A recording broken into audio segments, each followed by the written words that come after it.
मुगलों और पर की आक्रांताओं के शासन में अनेक मंदिरों को तोड़ा गया।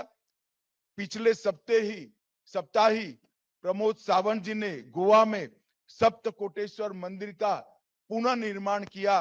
वो सप्तकोटेश्वर मंदिर को शिवाजी महाराज ने ही उसको पुनर्निर्माण किया था। आज उसका फिर से जीर्णोद्धार हुआ है। इसी तरह से दक्षिण के दिग्विजय के प्रवास में तिरुवन्नमलाई में अरुणाचल शिव मंदिर का भी जीर्णोद्धार किया गया। उन्होंने ढेर सारे मंदिर को सामने बड़े बड़े द्वार बनाए और एक प्रकार से जो विध्वंस उस वक्त फैलाया गया था, कुछ टीका करे बगैर उन्होंने अपनी कृति से उसको रिपेयर करने का काम किया।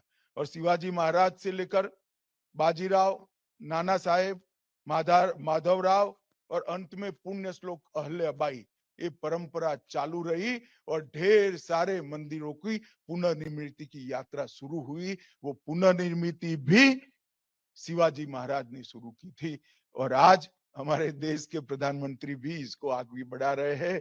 प्रभु श्री राम का मंदिर भी बन रहा है, काशी विश्वनाथ का कॉरिडोर भी बना है, सोमनाथ भी सोने का हो रहा है और कई सारे मंदिरों का उद्धार करने का काम भारतीय जनता पार्टी की सरकार और हमारे प्रधानमंत्री कर रहे हैं।